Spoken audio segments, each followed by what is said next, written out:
Ora, o Senhor disse a Abraão: sai-te da tua casa, da tua terra, da tua parentela, de teu pai, para a terra que eu te mostrarei. E far-te-ei uma grande nação, e abençoar-te-ei, e engrandecerei o teu nome, e tu serás uma bênção. E abençoarei os que te abençoarem, e amaldiçoarei os que te amaldiçoarem. E em ti serão benditas todas as famílias da terra. Assim partiu Abraão com o Senhor, como o Senhor lhe tinha dito, e foi Ló com ele, e era Abraão da idade de 75 anos, quando saiu de Harã.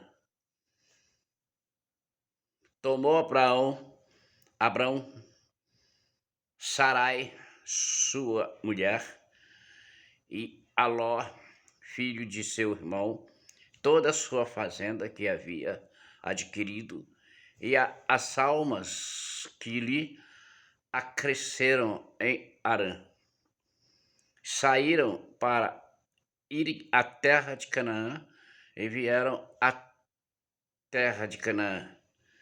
E passou Abraão por aquela terra até ao lugar de Siquém, até o carvalho de Moré.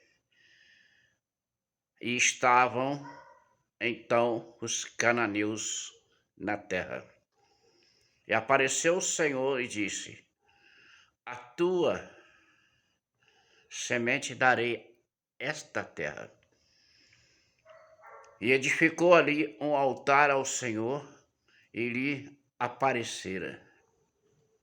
E edificou ali um altar ao Senhor, que lhe aparecera.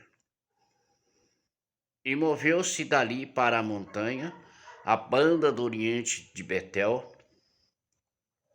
e armou a sua tenda, tendo Betel ao ocidente e Ai ao oriente. E edificou ali um altar ao Senhor, e invocou o nome do Senhor. Depois caminhou Abraão dali, seguindo ainda para a banda do sul. Gênesis 12, versículo 1 ao 9. Esse texto Abrão, ele ainda não tinha recebido a troca do nome como Abraão, como nós conhecemos. Abrão e Sarai. Ainda era Sarai, não era Sara. Olá, pessoal, tudo bem?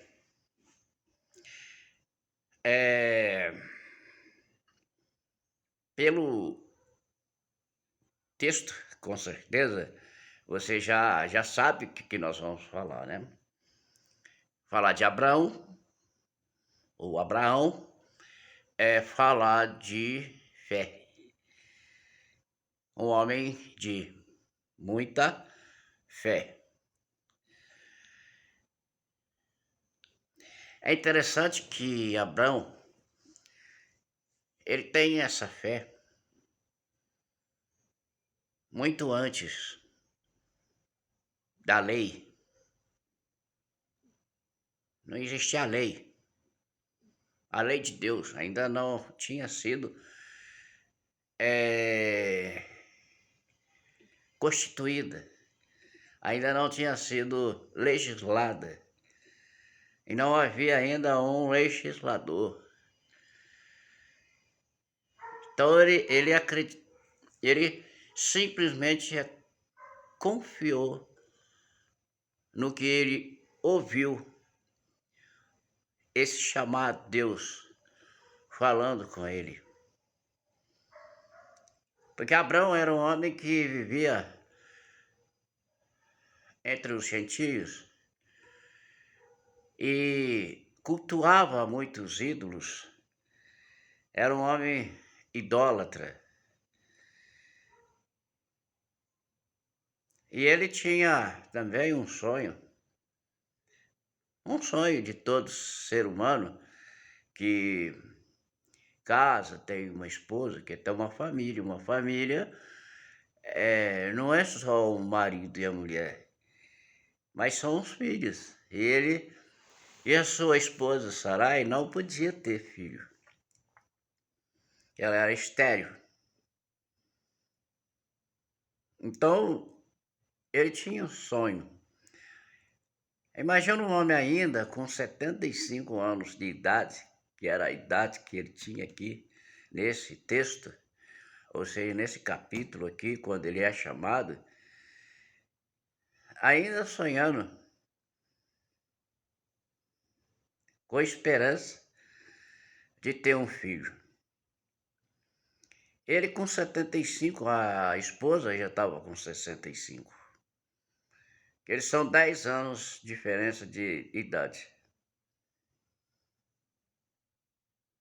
E nesse tempo de casado, ele fez de tudo que sabia e que a crendice dele, né, dizia que podia fazer, que dava certo. E ele nunca achou nada. Os ídolos nunca falaram com ele. Nunca tinha assim nada que pudesse convencê-lo que aqueles ídolos seria realmente, né, teria, né, a solução que era necessário.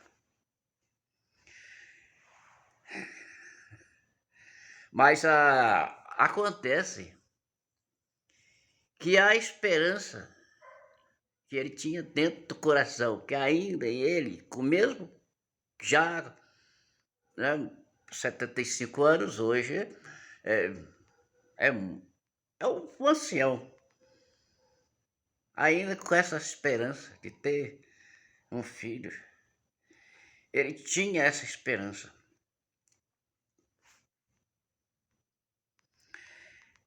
Mas Deus estava, logicamente, preparando esse homem para que ele continuasse mantendo essa esperança, para que quando ele chamasse, no seu tempo, ele não tivesse dúvida de que aquele que chamava era Deus.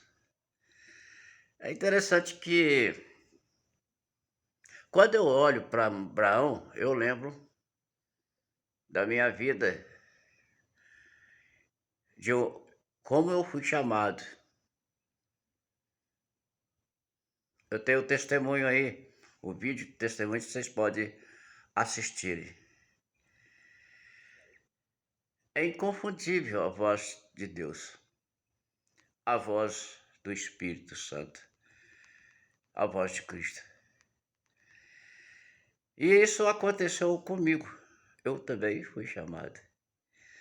Mas Abraão, quando ele está lá assim, pensando, né? Assim, naquela esperança, Deus então chama Abraão. Fé. Ele não teve outra dúvida. Ele não teve dúvida alguma quando ele ouviu a voz. Porque quando Deus chama, você ouve aqui dentro de você. Parece que, né, no entender, parece estar em todo o espaço. Parece que tem alguém te chamando. Mas ela está aqui dentro de você. É um chamado diferente. E Abraão não teve dúvida. juntou tudo que era dele e saiu e foi embora com tudo que ele tinha direito e que era dele. É interessante que esse Abrão, nós vamos agora partir para a fé. Eu não poderia deixar de começar aqui, né, e ler esse texto de Abrão, que é o melhor de todos, né, porque toda a geração de Israel, ele é o pilar da fé, é o pai da fé, né? Deus nomeou ele como pai da fé. Mas por que Abraão é pai da fé? Não tinha outros antes dele que confiavam no Senhor, assim como ele? Tinha. Noé, Matusalém, Sete, tantos outros, né? Antes de Abraão. Mas Abraão se torna o pai da fé porque ele vai ser uma nação. Se torna o pai da fé porque ele vai ser o precursor, o testemunho para a humanidade de uma nação formada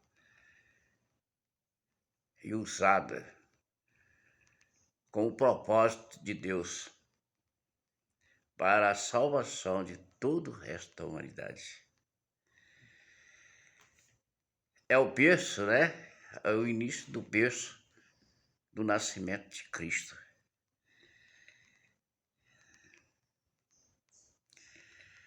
A pergunta que eu quero fazer para você agora é o seguinte: para você que é cristão, você tem fé?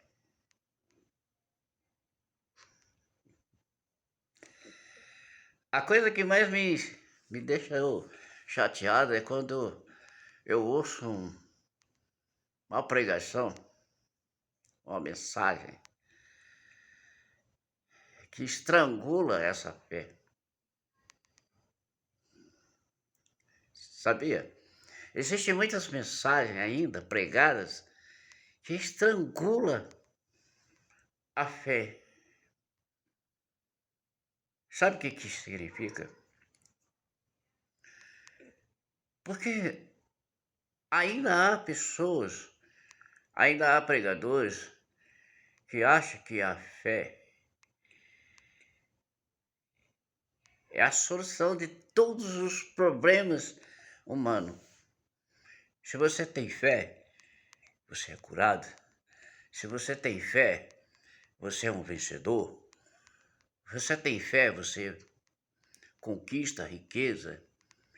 Se você tem fé, você não tem problema, não tem dificuldade.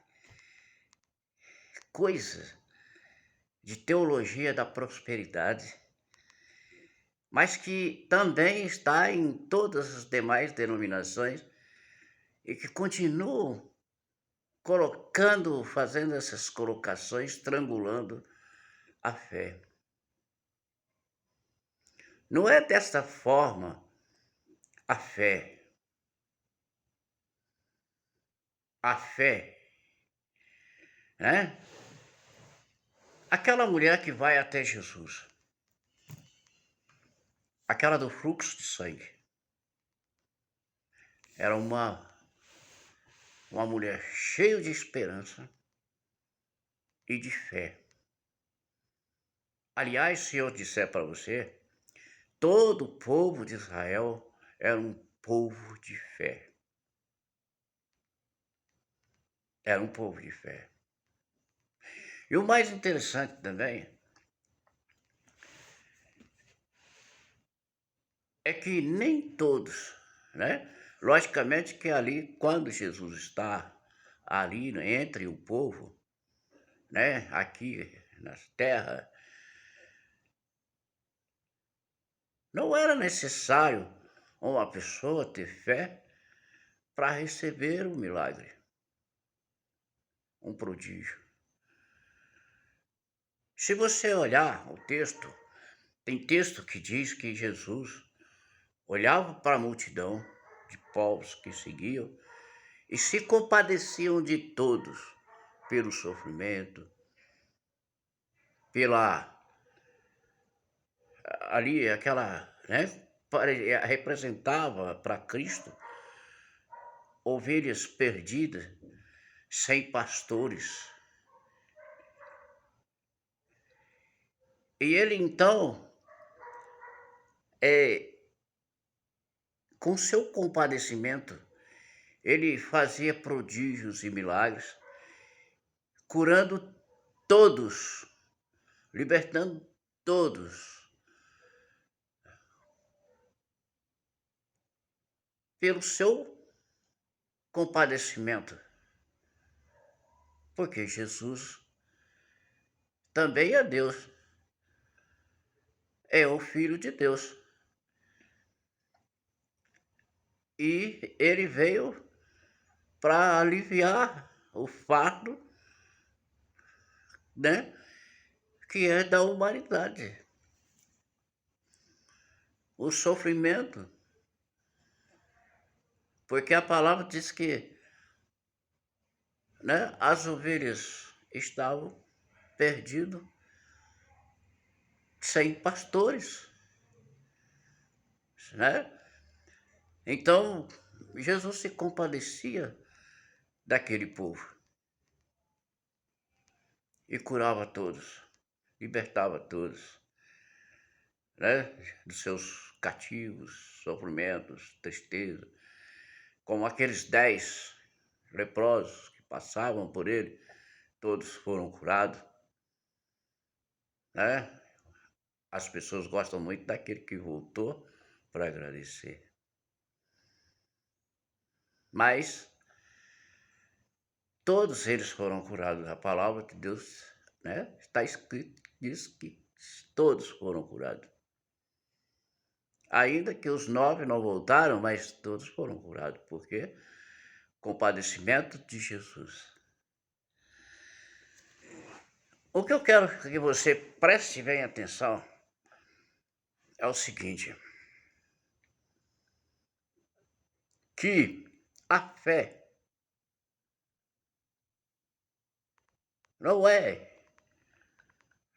não tem como resultado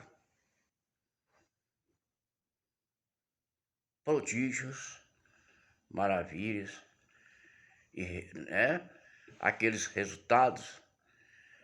Tem pessoas que têm muita fé e não vai ser curado, não vai ser libertado, não vai ser resolvido o seu problema, ele não vai conseguir o emprego que quer, ele não vai conseguir o dinheiro que precisa. Sabe por quê? Porque não é, mas ele tem fé. A fé não é para isso. A fé é para você prevalecer. Sabe aquela palavra que diz lá em Apocalipse? A fé, né? Na prevalecer, aqueles que prevalecerem, aqueles que permanecerem, aqueles que, né, alcançarem, mesmo com sofrimento, mesmo com dor, mesmo com derrotas, mesmo com tristeza, mágoa, ressentimento, mesmo com toda, né? Porque Jesus disse assim que a nossa vida, nós vamos ter muitas aflições, mas que nós devemos permanecer na fé. Veja, por exemplo, Paulo. Paulo dá um testemunho de que ele sofreu, que ele passou fome, que ele foi açoitado, que ele foi isso. E Paulo era um homem de fé.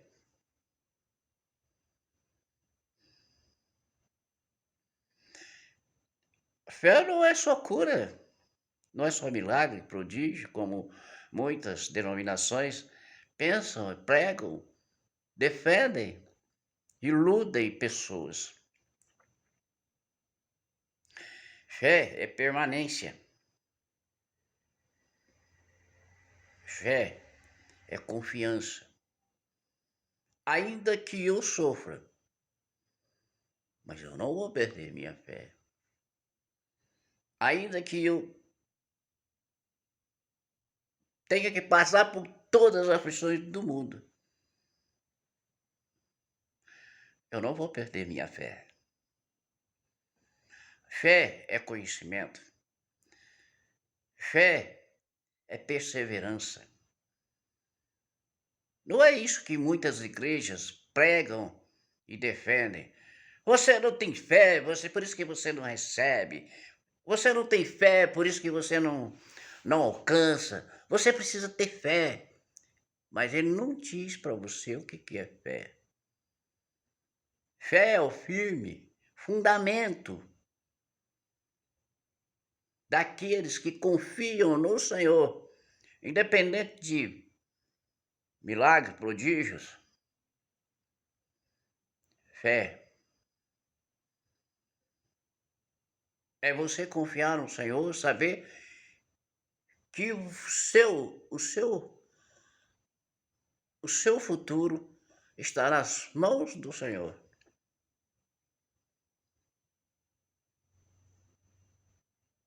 É isso que Abraão é.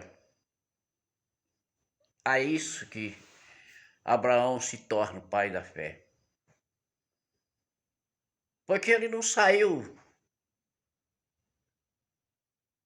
e logo recebeu Isaac, não. Ele ainda teve que esperar muito por Isaac. Ele foi ter Isaac em seus braços com 100 anos. Não pensa você que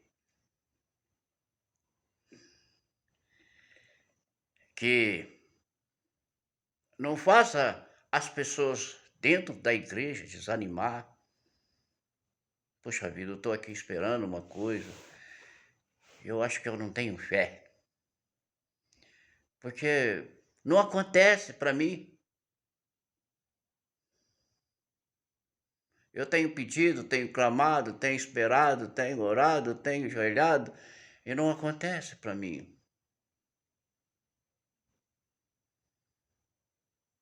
Nós precisamos saber, lembrar que a fé é um fundamento,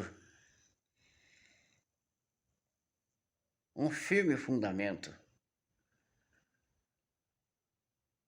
que precisamos ter. É como diz o Salmo, aqueles que confiam no Senhor. É como o monte de Sião que não se abala, mas permanece para sempre. Independente de sofrimento, de tristeza, de dor, de desgosto, nós devemos permanecer na fé. Independente de fracasso, independente de decepções, nós não podemos perder a fé. Porque ela é o firme fundamento das coisas que nós esperamos.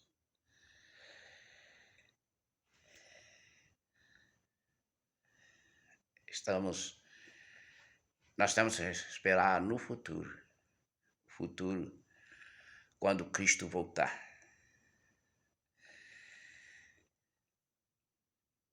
Não decepcione a sua igreja,